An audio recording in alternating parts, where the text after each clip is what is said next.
बिस्मिल्लाहिर्रहमानिर्रहीम और अस्सलाम वालेकुम। 24 मई और पाकिस्तान में हफ्ते की शाम। आज की अहम तरीन खबरों में जो पहली खबर आपके सामने रखूंगा वो आपको हैरान कर देगी।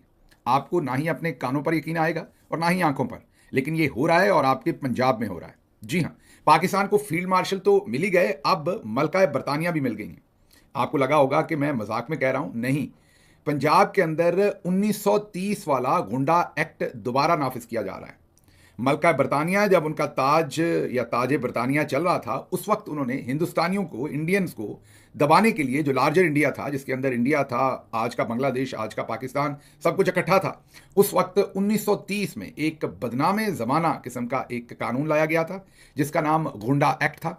और मकसद उसका जो है वो दबाना था उन तमाम आवाज़ों को जो निकलती थी। और उस वक्त किया क्या जाता था कि लोगों को क्लासिफाई कर दिया जाता था गुंडा के तौर पर, और किसी अदालत में मुकदमा चलाए बगैर, किसी किस्म का कोई रिमांड लिए बगैर, किसी किस्म की कोई इजाज़त लिए बगैर, डिप्टी कमिश्नर्स और जो दूसरे एडमिनिस्ट्रेटिव अफसर होते थे, ये तमाम इख्तियारात मलका बरतानिया ने उनको दे रखे थे।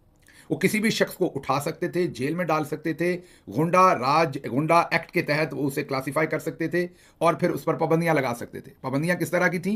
इलाका बदर कर दिया जाता था कि तुम इस जिले में, इस डिस्ट्रिक्ट में नजर नहीं आओगे, आओगे तो पकड़ लिए जाओगे या गोली मार दी जाएगी। इसी तरीके से मैसूर कर दिया जाता था कि इस इलाके से बाहर नहीं जा सकते, बाहर भी निकाल दिया जाता था, मैसूर कर दिया जाता था कि इस इलाके से बाहर नहीं निकल सकते।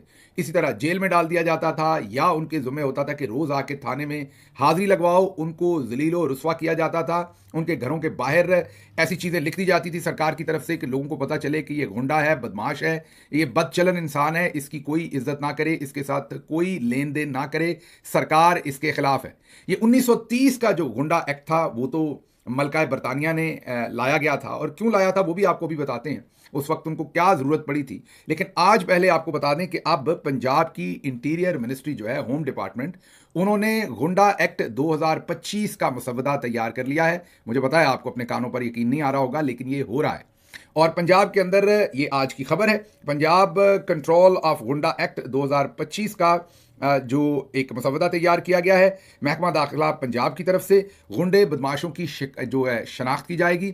इसके अंदर भरपूर तरीके से दोबारा तमाम राइट्स जैसे मलका बरतानिया ने दिए थे, उस वक्त की जो मलका बरतानिया थी, उन्होंने जैसे राइट्स दिए थे एडमिनिस्ट्रेटिव ऑफिसर्स को कि वो जिसको चाहे मर्जी इसमें क्लासिफाई करें, उठा लें, पकड़ लें, वो इलाका बदर कर दें या और सजाएं दे दें। इसी तरीके से अब जो इंतजामिया है वो लोगों को क्लासिफाई करेगी, आइडेंटिफाई करेगी पहले कि ये गुंडा एक्ट के अंदर आता है या नहीं आता, फिर उसके ऊपर गुंडा एक्ट लगा दिया जाएगा, उसको बदचलन, बदमाश, बुरा शख्स जो है वो गर्दाना जाएगा, उसको इलाका बदर भी किया जा सकता है। मसलन उसे मरियम साहबा कह सकती हैं कि लाहौर का रहायशी अब लाहौर में नहीं आ सकता, ये लाहौर से चला जाए, या उसको ये कहा जा सकता है कि आप लाहौर छोड़कर बाहर नहीं जा सकते, किसी पर भी जिस पर इनका दिल करेगा, क्योंकि एडमिनिस्ट्रेटिव ऑफिसर जो होंगे वो किसी अदालत को इसमें जवाबदेह नहीं होते, मतलब कि उन्होंने अदालत में नहीं जाना होता, अदालत से इजाज़त नहीं लेनी होती, उनके अपने पास ये तमाम इख्तियारात होते हैं।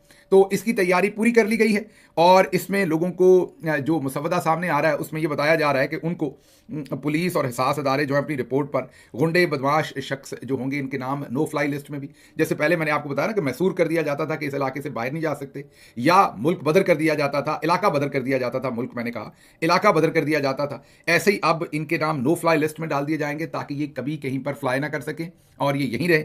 इसी तरह से इनके शनाख्ती कार्ड ब्लॉक किए जाएंगे, इनके पासपोर्ट ब्लॉक किए जाएंगे, इनके बैंक अकाउंट्स ब्लॉक किए जाएंगे, इनके असलहा के लाइसेंस ब्लॉक किए जाएंगे, और इनकी दूसरी जो मेंबरशिप्स हैं या इनको कोई कनेक्शंस मिले हुए हैं गवर्नमेंट की तरफ से, वो इनके बंद किए जा सकते हैं। इनका हुक्का पानी बंद भी किया जा सकता है, बस सांस लेने देंगे, बाकी सब कुछ बंद किया जा सकता है। ये तैयारी की जा रही है सोशल मीडिया और पाकिस्तान तहरीक इंसाफ के वर्कर्स को तख्ता मश्क बनाने की।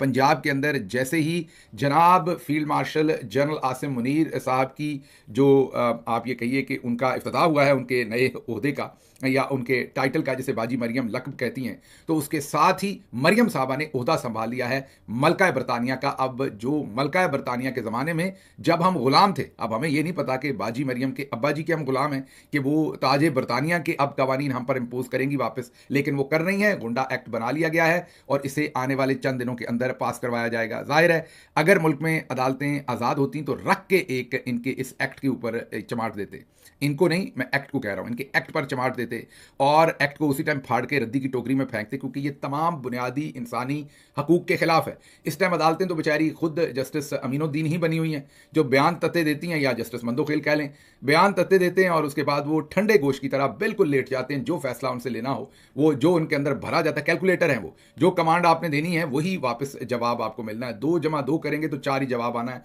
उसमें अपना माइंड वो बेचारे ना अप्लाई करते हैं, ना उनको करने की इजाजत है। थोड़ा सा बैकग्राउंड आपको बता दूं कि ये जो गुंडा एक्ट अब बाजी मरियम लगा रही हैं, क्या ये आइसोलेशन में था? मतलब कि ब्रिटिश इंडिया में जब मलका बरतानिया ने इसको इंप्लीमेंट किया था तो उनको क्या जरूरत पड़ी थी? असल में बैकग्राउंड उसका ये है कि 1905 में पहले एक कानून लेके आए, वो 1907 में सॉरी, और प्रिवेंशन, वो जो यही था कि आपने रियासत के खिलाफ नहीं उठ खड़े होना, आवाज नहीं उठानी, लोग ना बाज आए।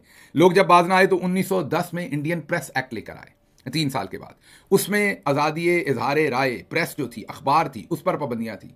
उस पर बहुत सारी पाबंदियाँ लगाई गई कि जो इंडियन अखबारात थे वो रीजनल अखबारात पब्लिश होंगे तो कैसे होंगे, हो नहीं सकते, लाइसेंस नहीं मिल सकते, मतलब बहुत सारी कदगन थी। प्रेस को कर्टेल किया, फिर भी बात नहीं बनी। फिर 1915 में एक और एक्ट लेकर आए, फिर 1919 में एक और एक्ट लेकर आए, और 1919 का जो एक्ट था वो बहुत ही खतरनाक था, रॉलेट एक्ट जिसे कहते हैं, जिसके बाद असल में इस एक्ट की वजह से, ये एक्ट इतना खतरनाक था कि इस एक्ट की वजह से जलियांवाला बाग हुआ था। उसकी वजह यह है कि इस एक्ट के खिलाफ लोगों ने प्रोटेस्ट शुरू किया था। ये गालिबन जनवरी या शुरू में ये एक्ट आया होगा, जनवरी फरवरी में, और उसके बाद ये उसके 2-3 महीने के बाद जलियांवाला बाग हो गया था। लोगों ने इसके ऊपर इतना भरपूर रिस्पॉन्ड किया था, उन्हें ये बिल्कुल पसंद नहीं आया था ये एक्ट जो है, और उन्होंने इसके खिलाफ मुजाहरे किए थे और वहाँ पर कत्लेआम हुआ था। इसी तरीके से डिफेंस ऑफ इंडिया एक्ट 1915 भी आया था, 1915। उसमें भी अफवाज जो थी उस टाइम, ब्रिटिश अफवाज, उनसे रिलेटेड, जैसे आज मिलिट्री कोर्ट्स के अंदर ट्रायल चल रहे हैं, उससे रिलेटेड वो बहुत सारी चीज़ें थी कि आप किसी भी ऐसी बिल्डिंग के सामने से भी नहीं गुजर सकते बगैर मर्जी के उनके, जो बिल्डिंग जो है वो उस वक्त की अफवाज के पास हो। तो ये अब पाकिस्तान की किस्मत देखिए, पाकिस्तान के साथ ये जो जुल्म होने लगा है इसको देखिए कि जैसे ही एक तरफ फील्ड मार्शल साहब को अपने इख्तियारात मिले हैं, तो अब जो मलका बन गई हैं खामखा मरियम नवाज साहबा पंजाब के अंदर, और वो गुंडा एक्ट लाना चाहती हैं। आगे चलते हैं। ये तो हो गई खबर, बड़ी ही खतरनाक खबर थी। पता नहीं इसी के लिए आज लाहौर के अंदर बहुत ही सुर्ख आंधी आई है। ऐसा वेदर था कि किसी ने एक्सपेक्ट ना किया हो। एक दफ़ा ऐसा लगा कि अंधेरा छा गया है, जैसे सूरज ग्रहण होता है, ऐसे मामलात आज लाहौर के अंदर हो गए। किसी ने इस तरीके से एकदम से वेदर जो है वो बदलते हुए लाहौर के अंदर नहीं देखा जैसे आज बदला है। एकदम से पूरे लाहौर पर बादल छा गए और सुर्ख आंधी आई, फिर तेज़ बारिश आई। ये आप पता नहीं, जो सुहेल वड़ाइच साहब तो इसको कहीं रहमत की बारिश ना करार दे दें कि फील्ड मार्शल साहब फील्ड मार्शल बने हैं तो अल्लाह मियाँ ने रहमत की बारिश बरसाई है। लेकिन जो हालात थे, जो लोग वहाँ से बताते हैं, जिनसे मेरी बात हुई है, खौफनाक हालात थे। तो इसमें सोच लें एक दफ़ा फिर आपने गुंडा एक्ट लेके आना है कि नहीं, क्योंकि रब की लाठी जो है वो बहुत बेआवाज़ भी होती है और अल्लाह मियाँ बेपरवाह भी है। फिर उसने आपकी अगर रस्सियाँ दराज की हुई हैं, लेकिन जितना जुल्म आप कर रहे हैं उसने किसी भी वक्त ये खींच देनी है, इसलिए उससे पहले सोच लीजिए। अब चलते हैं अगली खबर की तरफ, और अगली खबर हमारे पास ये है कि अब मीडिया इस पर बात कर रहा है कि शायद फील्ड मार्शल साहब अपने एक नायब का एहतमाम कर रहे हैं। मतलब कि शायद अब वाइस आर्मी चीफ का इंतखाब होगा। ये खबरें आ रही मीडिया में। ये खबर के बारे में हम इसकी रिस्पॉन्सिबिलिटी नहीं ले सकते। आपको पहले बता दें कि खबर सच है या नहीं है। मुख्तलिफ तज्जिया निगार और सहाफ़ी जो इस्टेब्लिशमेंट के करीब हैं वो इसके ऊपर तज्जिए कर रहे हैं और बता रहे हैं कि आर्मी चीफ सोच रहे हैं एक 4 स्टार जनरल को अपॉइंट करने के। वैसे तो आपको ये पता हो कि 4 स्टार जितने भी चीफ्स होते हैं वो 4 स्टार जनरल के बराबर होते हैं, मतलब naval chief, air chief, army chief, और उसके साथ साथ जो चेयरमैन जॉइंट वो भी 4 स्टार होते हैं। तो इस तरह से ये जो तीनों सर्विसेज के चीफ और फिर चेयरमैन जॉइंट, ये 4 स्टार है। अब इनमें से एक तो 5 स्टार बन गए, लेकिन दोबारा जहन में रहे कि जब तक वो मार्शाल्लाह नाफिज करके मुल्क के ऊपर कब्जा नहीं करते तो वो चेयरमैन जॉइंट के बॉस नहीं है। भले वो 5 स्टार जनरल बन गए हैं, लेकिन वो सिर्फ आर्मी चीफ ही हैं अभी तक, अनलेस के, वैसे तो आपको पता है कि कानून से हटके तो सारी ताकत उन्हीं के पास है, वो जो मर्जी करें। मैं कानून की बात बता रहा हूँ। कानून के मुताबिक आज भी एयर चीफ जो हैं वो फजाइया के सरबराह हैं, जो नेवल चीफ है वो नेवी के सरबराह है, और जो फील्ड मार्शल साहब हैं वो आज भी जो है वो पाकिस्तान जो आर्मी है उसके सरबराह हैं, और चेयरमैन जॉइंट जो है वो इन सब के मामलात को देखते हैं, कोऑर्डिनेशन को। लेकिन बहरहाल अब ये कहा जा रहा है कि वो अपने लिए एक वाइस आर्मी चीफ लगा रहे हैं। ये जैसे मैंने पहले आपको कहा कि ये इत्तला है या डिस्कशन है या गॉसिप है, इसकी जिम्मेदारी हम नहीं लेते आपके सामने कि ये पक्की खबर है कि नहीं। माजी में तमाम लोग ऐसा करते रहे हैं, जितने भी लोग सदारत का ओहदा संभालते रहे, जैसे परवेज़ मुशर्रफ साहब या दूसरे लोग, और ये भी हमने देखा कि जिसने लगाया फिर उसने रिक्शा ही चलाया, फिर उसको वो जो वाइस आर्मी चीफ होता है वही घर भेजता है। तो अब देखते हैं इस सारे मामले में क्या होता है। जो जनरल आसिम मुनीर साहब हैं, बल्कि फील्ड मार्शल आसिम मुनीर साहब, वो अब ये करते हैं कि नहीं करते, जो भी डेवलपमेंट होगी वो आपके सामने रखेंगे। उनकी तस्वीर सामने आई हैं। फील्ड मार्शल साहब ने डिनर दिया था, उसमें तमाम उन्होंने वज़राए आला, गवर्नर्स, उसके साथ साथ प्राइम मिनिस्टर, प्रेसिडेंट, और उसमें उन्होंने डिफरेंट पार्टीज़ के जो हेड्स थे उनको भी बुलाया हुआ था। और ये गालिबन उनके घर पर जो उनका हाउस है, आर्मी हाउस है, या जो भी चीफ हाउस, जो भी आपने उसे कहना है, आर्मी चीफ हाउस, वहाँ पर गालिबन ये डिनर हुआ है। ज़ाहिर है आप ही के टैक्स के पैसों से ये सारी चीज़ें होती हैं।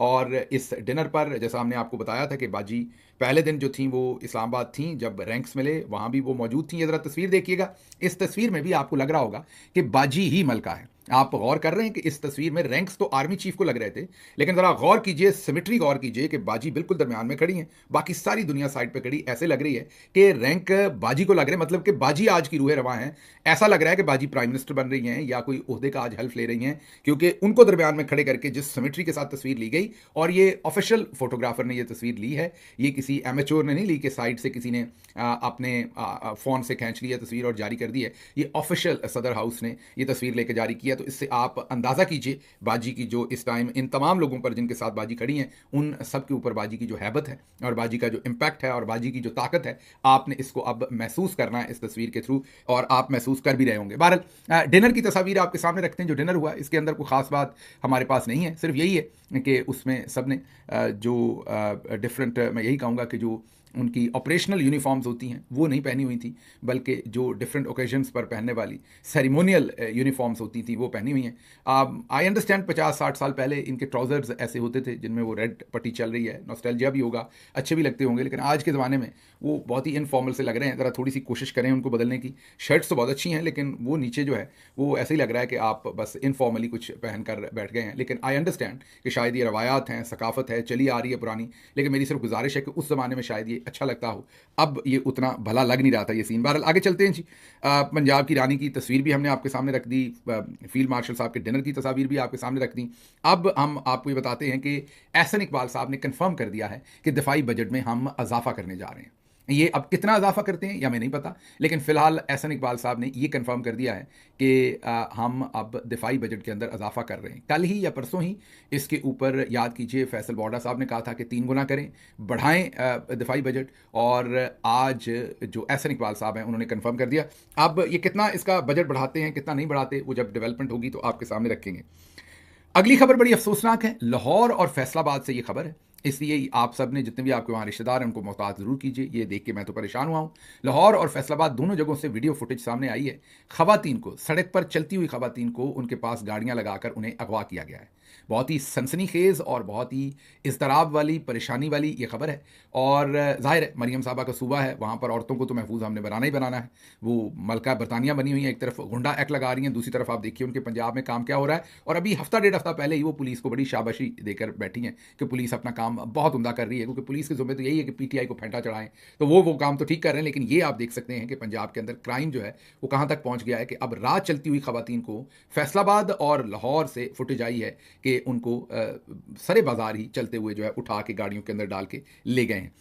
अगली खबर जो आपके सामने रखनी है वो भी इक्वली परेशान कुन है। चोरों को मोर पर पड़ गए, वो जो सबके घरों में कैमरे लगवाते थे उनके अपने घर में कैमरा लग गया। जी हाँ, वो आपने देखा प्रैंक करते हैं और प्रैंक करने के बाद कहते हैं वो उस तरफ देखें कैमरा लगा हुआ और कैमरे को देखकर हाथ हिला दें। वही हुआ है पाकिस्तान के साबिक आर्मी चीफ जनरल बाजवा के साथ। जी हाँ, जनरल बाजवा के घर में कोई सफाई हो रही थी या कोई मुरम्मत हो रही थी तो कैमरे ही कैमरे निकले हर तरफ से। जी हाँ, आप दुरुस्त सुन रहे हैं, उनके घर में कोई सफाई या कोई मुरम्मत हो रही थी तो कैमरे ही कैमरे निकले हैं। उनको भी अंदाज़ा नहीं था, हर जगह से कैमरे निकले हैं उनके। अब मुझे बेडरूम का तो नहीं पता, लेकिन उनके लिविंग रूम, ड्राइंग रूम, हर जगह से जो हैं वो कैमरे जो सर्विलेंस कर रहे थे या ज़ाहिर है स्पाई कैमराज जो होते हैं जो भी वो रिकॉर्डिंग करते हैं वो निकले हैं। बाजवा साहब सख्त परेशान रहे हैं। इसके बाद उन्होंने बाद में जितने भी लोग उनको मिलने गए उनको बताया कि यार मेरे घर से तो ये सब कुछ निकल रहा है, मैं किस पर यकीन करूं या किस पर नहीं। तो बाजवा साहब किस पर यकीन करना है, वेला बंदा जब बैठा हो वो अगर किसी की जेब काटता हो, वेला बंदा अपनी भी काट लेता है।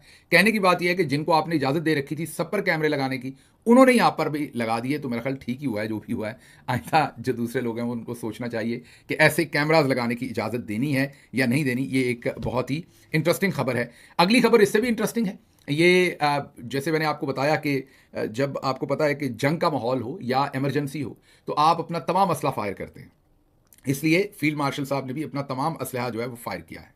मेन उसमें हमारे पास जो भी रिसोर्सेज हैं, हमारे जो कोर कमांडर आपने देखा मुल्तान, उन्होंने भी जाके लोगों से मुलाकात की है। DGISPR साहब ने भी की है। अगले दिनों में आप देखेंगे मजीद कोर कमांडर्स भी जाके अपने अपने इलाकों में स्टूडेंट्स के साथ सबके साथ मिलेंगे। इसी सिचुएशन के अंदर जो एक बड़ी कमांडर हैं आजकल की, मरियम नवाज साहबा, उन्होंने भी अपना पूरा असलहा फायर किया है। उन्होंने और उनकी जो वजीर है, उन्होंने अलहमरा आर्ट थिएटर के अंदर फील्ड मार्शल साहब के एजाज़ में एक तकरीब करवाई और वहाँ पर उन्होंने फील्ड मार्शल आसिम मुनीर साहब को क्लाशनकोफ, जी हाँ, वो आपने नूरजहां का एक मशहूर ज़माना गाना तो आपको याद होगा, मैं हुसंदी क्लाशनकोफ, उसी गाने के ऊपर सायरा जट्टी साहबा हैं कोई गुलकारा, उन्होंने ये गाना गाया है। बहुत ही अजीब सी आपको खबर लग रही होगी, मैं आपको दे रहा हूँ, लेकिन है। तो सायरा जट्टी नामी जो मज़ाइल है वो भी चला दिया गया है फील्ड मार्शल साहब के एजाज़ में। ये ज़रा देखिएगा।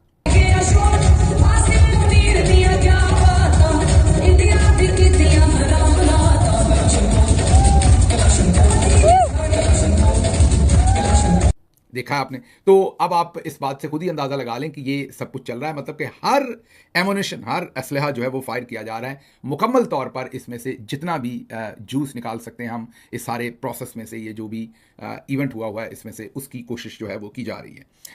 आखिरी खबर आपके सामने रख दें, और वो खबर है गुजरात के जो 4 नौजवान हमने आपको बताए थे जिनकी गाड़ी जो है वो मिसिंग थी, मिल नहीं रही थी। आज तस्वीर आई हैं उनकी। अब ये दोबारा सोशल मीडिया पर आ रही हैं, किसी टेलीविजन ने तो अभी तक खबर नहीं दी, तो ये गलत भी हो सकती है ये वाली खबर। लेकिन बहरहाल सोशल मीडिया पे जो खबरें आई हैं उससे पता चलता है कि इनकी गाड़ी खाई में पड़ी हुई मिली है, और ये इनकी तस्वीर हैं चारों दोस्तों की, जो सोशल मीडिया क्लेम कर रहा है कि ये लोग जो हैं ये इस गाड़ी में थे और इनके साथ ये हादसा हुआ। मैंने पिछले व्लॉग में भी आपसे रिक्वेस्ट की थी कि पंजाब और सिंध से खुसूसी तौर पर जो लोग KP ऊपर जाते हैं, या इवन बलोचिस्तान से भी जो मैदानी इलाकों से कदरे बिलोंग करते हैं, वो जब पहाड़ी इलाकों में नॉर्थ में जाते हैं तो वो समझ नहीं पाते कि पहाड़ी इलाकों में ड्राइव कैसे करनी है। वो स्पीड पंजाब की तरह ही रखते हैं, वो समझ नहीं पाते कि वहाँ पर जो खतो खाल हैं वो सारे डिफरेंट है। तो इसलिए मेहरबानी करके या तो ड्राइवर वहाँ से लोकल लिया करें, या खुद फिर बहुत ही मोहतात ड्राइविंग किया करें, और ओवर डूइंग मत किया करें। आप ज़्यादा से ज़्यादा ऐसे इलाकों में 4-5 घंटे ड्राइव करना चाहिए, उसके बाद आपको हर सूरत रेस्ट करना चाहिए। ये आप 8-8, 6-6 के आप फैसलाबाद से निकलें, मुल्तान से निकलें, और अब आपने टारगेट बनाया हुआ है कि आपने फ़लाँ जगह पहुँचना है, ये कोई इंसानों वाली बात नहीं है। रास्ते में आप थक जाएंगे और फिर ऐसा कोई हादसा हो सकता है। तो थोड़ा अपना ख्याल कीजिए। इसके साथ ही मुझे इजाज़त दीजिए। अल्लाह आपका हामी और नासिर हो, और दुआ भी मेरी कि आप हुंडा एक्ट से बचें, क्योंकि अब जैसे मैंने आपको कहा कि पाकिस्तान तहरीक इंसाफ के लोगों को अब तख्ता मश्क बनाने के लिए उन्हें हुंडा एक्ट जैसे एक्ट में से गुजारा जाएगा। मुझे इजाज़त दें। अल्लाह आपका हामी और नासिर हो। पाकिस्तान जिंदाबाद।